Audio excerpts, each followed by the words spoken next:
아휴, 우리 아들 식구들 먹여 살리느라 얼마나 힘드냐. 내 새끼 고생 많다.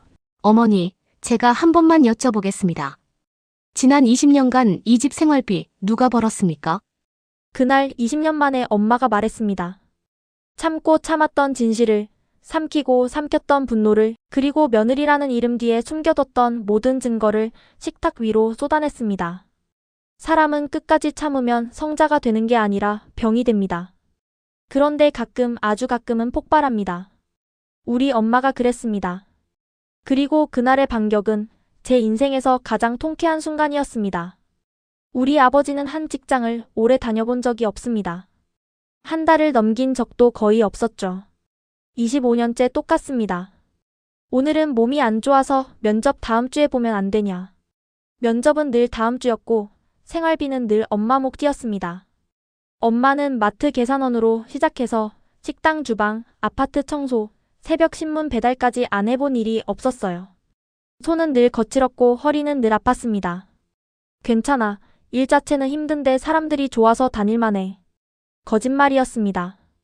엄마는 밤마다 파스를 붙였고 진통제를 물처럼 먹었습니다. 하지만 그걸 숨겼어요. 왜냐하면 아버지의 자존심이 상할까봐, 할머니가 뭐라 할까봐. 그런데 저는 나중에 알게 됐습니다. 엄마가 모든 걸 기록하고 있었다는 사실을요.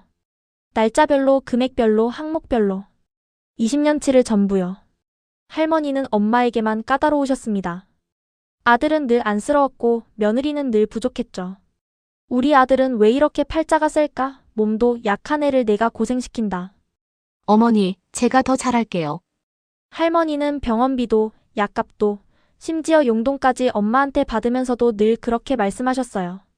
엄마는 아침 6시에 우리 집 밥을 하고 7시에 할머니 집에 갔습니다. 15년 동안요.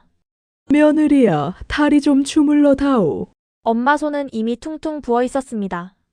하지만 한 번도 아프다는 말을 하지 않았어요. 세게 하지 마라. 우리 딸이 해주면 딱 좋은데. 그럴 때마다 엄마는 공책을 꺼냈습니다.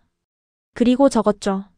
월 1 할머니 댁 방문, 간병 3시간, 시장 가격 환산 4만 5천 원. 누가 시킨 것도 아닌데 엄마는 스스로 기록했습니다. 언젠가 필요할 거라고 막연히 느꼈던 거죠. 저는 중학교 2학년 때 영어 학원을 다니고 싶다고 했습니다. 친구들은 다 다니는데 저만 안 다녔거든요. 그래, 알아볼게. 그날 밤 엄마는 다음 날부터 새벽 일을 하나 더 시작했습니다. 새벽 4시에 일어나서 아파트 300가구의 신문을 돌렸어요. 겨울이면 손이 얼어붙었고 여름이면 땀이 비 오듯 흘렀습니다. 한 달에 18만 원.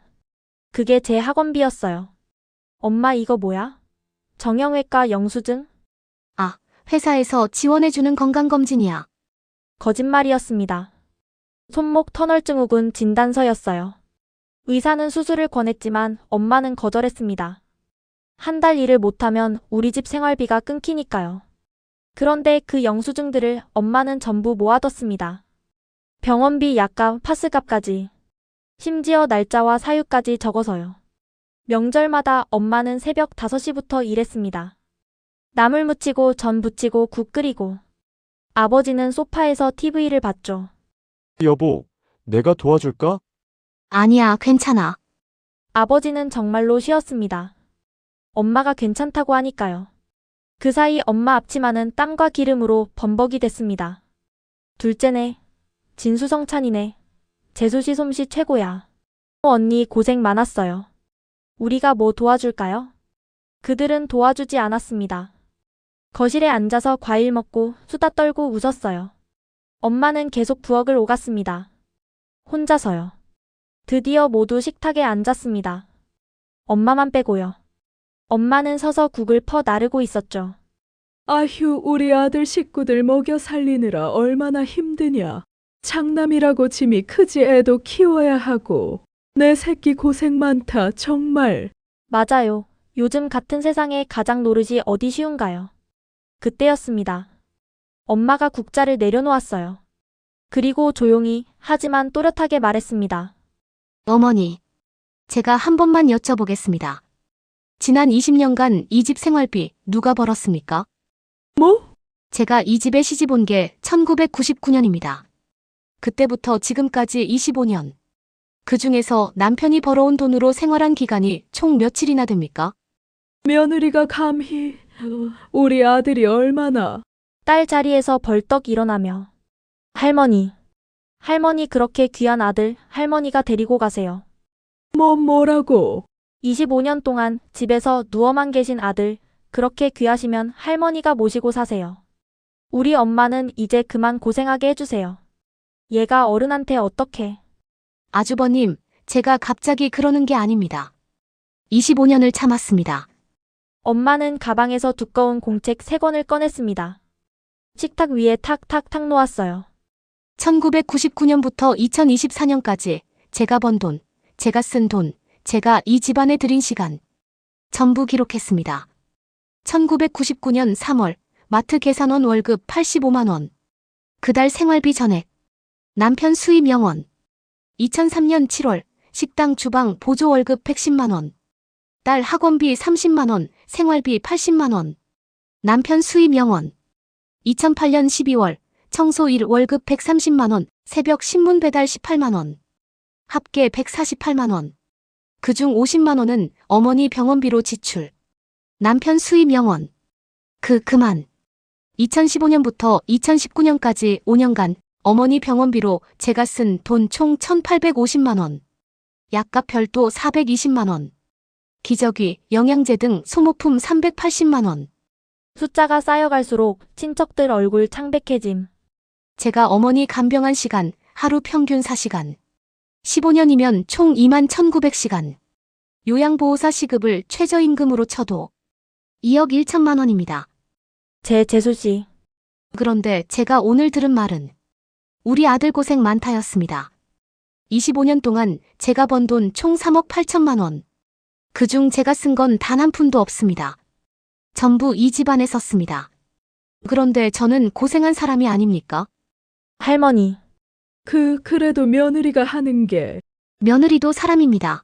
며느리도 허리 아프고 손목 아프고 밤에 울고 싶을 때 있습니다. 근데 25년을 참았습니다. 왜요? 가족이니까요. 남편 자존심 상할까봐, 어머니 섭섭하실까봐, 이 집안 체면 깎일까봐 참았습니다. 근데 당신은요? 25년 동안 뭐 했습니까? 아버지 고개 숙임. 미안하다. 미안하다고요. 미안하다는 말로 제 허리가, 제 손목이, 제 젊음이 돌아옵니까? 어머니, 저 이제 며느리 그만두겠습니다. 뭐라고 가족 안 해주시면 저도 며느리 안 합니다. 공평하죠? 재수씨 진정하시고. 아주버님, 15년간 어머니 모시면서 형님 댁에서 보낸 돈 총 얼마인지 아십니까? 명절 용돈 합쳐서 300만 원입니다. 그런데 제가 어머니께 쓴 돈은 2,650만 원입니다. 고모님은 1년에 2번 오셔서 과일 한 박스씩 놓고 가셨죠? 15년이면 과일값 총 90만 원쯤 되겠네요. 감사합니다. 어머니, 제가 돈 받자는 게 아닙니다. 다만 한마디만 해주시면 됩니다. 며느리 고생 많았다. 딱 그 한마디요. 그것도 안 되십니까? 그럼 저도 더 이상은 못합니다. 오늘부터 저 출근 안 합니다. 어머니 병원 가실 때 형님들께서 모시고 가시고 식사는 배달시켜 드시든지 고모님들이 해드리시면 됩니다. 네, 내가 날 버리겠다는 거냐? 어머니께서 먼저 절 며느리로 안 보셨잖아요. 그냥 가정부로 보셨죠. 그럼 저도 이제 가정부 그만둡니다.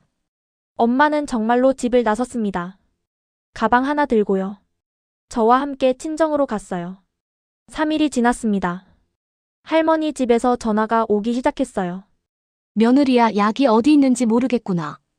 큰아드님께 여쭤보세요. 재수씨, 어머니가 병원 가셔야 하는데 우리가 도저히 시간이.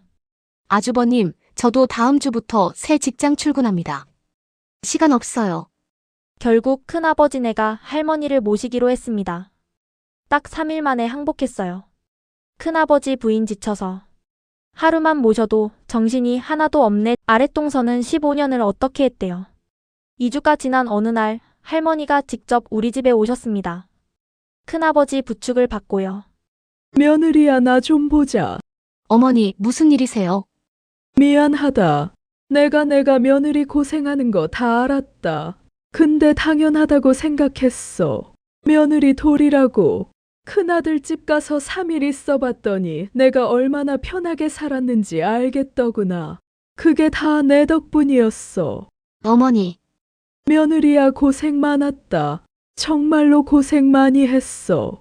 나 이제 요양원 갈게. 더 이상 너한테 짐 안 될게. 어머니 요양원까지는 아니야. 내가 생각해봤어. 넌 이제 내 인생 살아야지. 내가 25년을 뺏어갔는데 더 이상은 못 뺏겠다. 그 후 아버지도 변했습니다. 진짜로요. 나 면접 보러 간다. 어머, 진짜? 이번엔 오래 다닐게. 네가 좀 쉴 수 있게. 아버지는 경비 일을 시작했습니다. 월급은 많지 않았지만 처음으로 3개월을 넘겼어요.